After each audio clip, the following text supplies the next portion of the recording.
እሰይ ተወለደ ያለ መድኃኒት ያለ መድኃኒት ያለ መድኃኒት።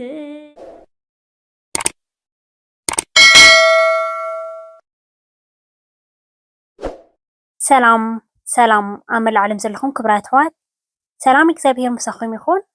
ናይ ሎም መዓልቲ መደበይ እምበኣር ርሑስ ኣውደ ዓመት እንቋዕ ኣብፅሓና ክብራት ኣሕዋተይ። ናይ ኣውደ ዓመት ናይ ልደት ሒዘልኩም መፅየ ዘለኹ እምበኣር ንስኹም ከዓ እቶም ሓደሽቲ ተኣትዉ ዘለኹም ብምኽንያት ኣውደ ዓመት ልደት ሳብስክራይብ ግበሩ።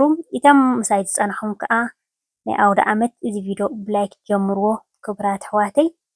ክብሪ ንእግዚአብሔር ይኹኖ በዚ ሰዓት እዚ በዚ ዕለት እዚ ዘፅሐና ፆምና ብሰላም ኣጀሚርና ብሰላም ዘፈፅመና ክብሪ ንእግዚአብሔር ይኹኖ። መዋቐሲ መተሓመመይ ዘይኮነ እግዚአብሔር ኣምላኽ መቐደሲና መባረኺና መንግስተ ሰማይ መውረሲና ይግበረልና። ዝተባረኸን ዝተቀደሰን ኣውደ ዓመት ይግበረልና ኣብ መላእ ዓለም ዘለና ኩላትና ህዝበ ክርስቲያን ክቡራት ኣሕዋተይ። ብእውነት ብጣዕሚ ክብሪ ምስጋና ንእግዚአብሔር ኣብ ክንዲ እቲ ሰናይ ዝገበረለይ ንእግዚአብሔር እንታይ ውሬታ ክመልሰሊ እየ።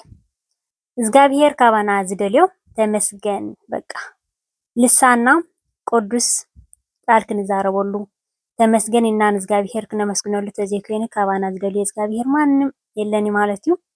ብጣዕሚ እግዚአብሔር ሲ ሓይሊ እግዚአብሔር ክቡራት ኣሕዋተይ ብጣዕሚ ዝገርም እዩ። ኣይሓመምናን ኣይጠመምናን ብኩሉ ብዕድመን ብጥዕና ነፅኒሕና ሲ ከምዚ ትሪእዎ ዘለኹም በቢዓይነቱ ልስተና ድዩ በቢዓይነት ምግብታትና ድዩ ክነዳሉ እውን በቂዕና ማለት እዩ። እዚ ከዓ ናይ መን ሓይሊ እዩ? ናይ ፈጣሪ ሓይሊ ማለት እዩ።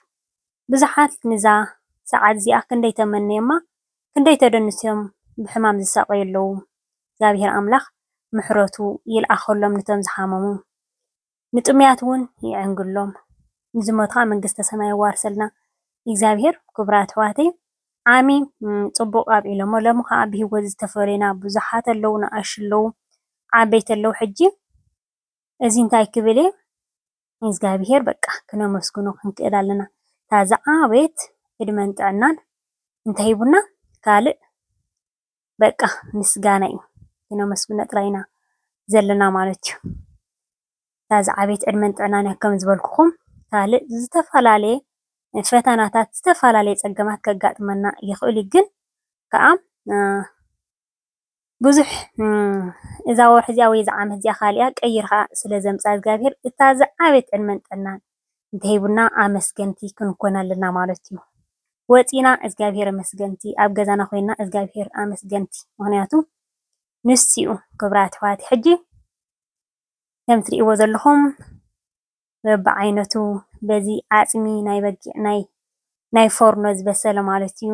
ዝግነ ከዓ ከም ትሪእዎ ዘለኹም ዱለትና ጌርና ብኣዝዩ ደስ ዝብለካ ባህታ ዝፈጥረልካ እዩ እምበኣር ሕጂ እንዳዘመርና እስኪ ንቐርባ። እሰይ ተወለደ ያለ መድኃኒት ያለ መድኃኒት ያለ መድኃኒት እሰይ ተወለደ ያለ መድኃኒት ያለ መድኃኒት ያለ መድኃኒት ጌታይ ተወሊዱ ንዓለም መድኃኒቱ ንዓለም መድኃኒቱ ንዓለም መድኃኒቱ ጌታይ ተወሊዱ ንዓለም መድኃኒቱ ንዓለም መድኃኒቱ ንዓለም መድኃኒቱ ጌታይ ተወሊዱ ንዓለም መድኃኒቱ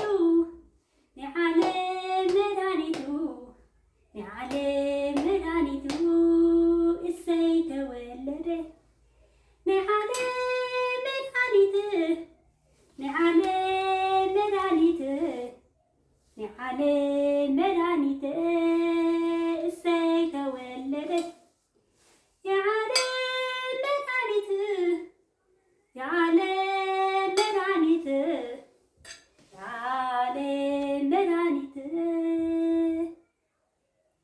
ሕጂ ክቡራት ኣሕዋተይ ኣነ እኳ ከምዚ መዝሙር ዝኽእል ማለተይ ኣይኮንኩን እየ፣ ግን ልብን ኩሊትን ዝምርምር እግዚኣብሔር ኣምላኽ ግን ንኩሉ ነቲ መዝሙር ነቲ ምስጋና ካብ ልሳንና ዝወፅእ ንኩሉ ተቐቢሉ መባረኺና ዝገብረልና ማለት እዩ። ሕጂ ዋላ ብስራሕና ኮይና ምስጋና እግዚኣብሔር፣ ዋላ ኣብ ገዛና ኮይና፣ ዋላ ክሽነና እንጀራ እንዳሰንከትና ምስጋና እግዚኣብሔር እዚ ክንገብር ከለና ሓዳርና ይባረኸልና፣ ውላድና ይባረኸልና፣ ስራሕና ንሰርሖ ይባረኸልና፣ ገንዘብና ኩሉ ዝተባረኸ ይኾነልና። ምክንያቱ እግዚኣብሔር ሽትረፍ ኣመስጊናያሲ ብእውነት ክቡራት ኣሕዋተይ ኣብዚ ሕጂ ዘለና ኩሉ ዳርጋ መምሃራ እንዳ በዚሕና ካብ ተምሃራይ ዝውሕደሉ ዘሎ ግዜ ኮይኑ እምበር ካብ ንእግዚኣብሔር ግዜ ክንህብ ካብ እግዚኣብሔር ወይ ከዓ ንስ እዩ እኮ ነታ ሂወትናሲ ባዕሉ እዩ። ምክንያቱ ዋላ ሰዓል ሓሚምና ንሕናስ ክንፃወር ኣይንኽእል ኢና ማለት እዩ።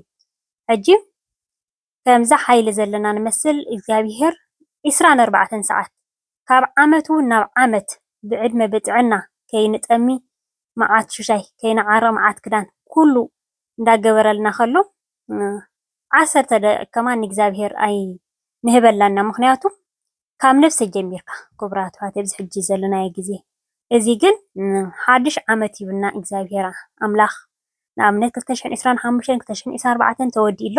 እዚ ዝነበረ ስታት ባህርታትና ከዓ ግድፍ ኣቢልና ሓድሽ ምሽብካ ንለካ እግዚኣብሔር ኣምላኽ እንዳተመሓየሽና እምበር ሕጂ ኣነ ኩሉ ግዜ እግዚኣብሔር መስጋኒት ኩሉ ግዜ ኣብ እግዚኣብሔር ቀራቢት ማለት ኣይኮንኩን እየ። ግን ካብ መዓልቲ ናብ መዓልቲ ካብ መዓልቲ ናብ መዓልቲ እንተመትና እውን ናብኡ እንዲና እንተለና ከዓ ናቱ ፍጡራት ኢና ማለት እዩ። ስለዚ ብሓንሳብ ኮይና ኩላትና እቲ ሰማይን ምድርን ዝፈጠረ ኣብ ኩሉ ኣብ ምውፃእና ኣብ ምእታውና ኣብ ኩሉ ተመስገን እንዳበልና በቃ ዋላ ንኽኣለ ይንኽኣል መዝሙርና እንዳዘመርና መገድና ድዩ ኣብ ጉዕዝና ድዩ መዝሙርና እንዳሰማዕና ድዩ። ምክንያቱ ንሕና ንሎማዓንቲ ዳልና ከም ዘለና ንፈልጥ ዘለና እምበር ደቂስናስ ክንትስእ ዲና ዘይክንትስእ እውን ኣይንፈልጥን። ምክንያቱ እታ እግዚኣብሔር ዝሃበና ነፍሲ ባዕሉ እዩ ዝወስዳ ሚስጥር እያ። ኩሉ ግዜ ንሕና ከዓ ኣብ እግዚኣብሔርና ቅርብ ኢልና ምክንያቱ ድልዋት ክንከውን ክንክእል ኣለና። ኩሉ ግዜ ኣብ ናይ ዓለም ሕጂ እንታይ የድልየና? ክዳን የድልየና፣ ምግቢ የድልየና ንክንነብር ኩሉ ማለት እዩ። ናይ እግዚኣብሔር ወረስቲ መንግስተ ሰማይ ክንገብር ተኮይና ከዓ በቲ ትእዛዛቱ ከይድና ኣብ እግዚኣብሔርና ቀሪብና ክነብል ኣለና ማለት እዩ። ክቡራት ኣሕዋተይ ኣብ ስደት ኮይና ብእውነት ሻላ ጸሎት ወለድና ብሩኻት ሻሎኦም ኢና ሻላ ጸሎት ቅዱሳን ብእውነት ንኸይድ ዘለና እምበር ሓጢኣት ዘረባ ርሕቕ ኢልና ኢና ካብ እግዚኣብሔርና ስለ ዝረሓቐና ከዓ ካብ እዝንና ፅቡቕ ንሰምዓሉሲ ሕማቕ ንሰምዓሉ ግዜ ዓይንና ካብ ፅቡቕ ንሪኤሉ ሕማቕ ንሪኤሉ ዝበዝሕ ዘሎ ማለት ሕጂ ካብ ዝነኣስና ክሳብ ዝዓበና ኣብ እግዚኣብሔርና ቅርብ ኢልና እግዚኣብሔር ከዓ ትረፍ ለሚናዮ ከይለመንካዮ ዝሰምዕ ማዕፀይ ከሕኩሕ እሞ ከውሕወልክም ይኹን ዝበለና ንኩሉ ሰላም ንኩሉ ፍቕሪ ንኩሉ በቃ እንታይ ዝበሃል ክገብረልና። ክቡራት ኣሕዋተይ ኣብ እግዚኣብሔርና ንቕረብ ከም ትሪእዎ ዘለኹም በዚ ስዋ ዳጉሻ ኩሉ ከዓ ቀራሪብና ኣለና።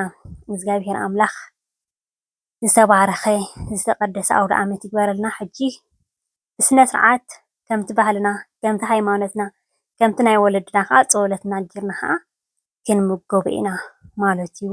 ክቡራት ኣሕዋተይ ናይ ምሳሕ መደብና ከም ትሪእዎ ዘለኹም ተዳልዩሎ ማለት እዩ። ብድሕሪኡ ዝስዕብ ከዓ ትፈልጡኒ ኢኹም። እቶም ኣብ ጎነይ ኮንኩም ሳፖርት ገብሩኒ ላይክ ግበሩ ኣተባብዑኒ ዝብለኩም ንዓኹም ኣይምልከትን እዩ። ምክንያቱ ነቶም ገለገለ ካብ ምርሳዕ ተዘይኮይኑ ብጣዕሚ ኢኹም ካብቲ ኣነ ሒዝዮ ዝመፅእ ንላዕሊ ኢኹም ብጣዕሚ ሳፖርት ገብሩን ተተባብዑኒ ማለት እዩ። እዞም ኣሕዋተይ ካብ ልበየ ዘመስግነኩም ንኩላትኩም ዕድመን ጥዕናን ይሃብኩም እንዳበልኩ ዝተባረኸን ዝተቀደሰን ኣውደ ዓመት ይግበረልና።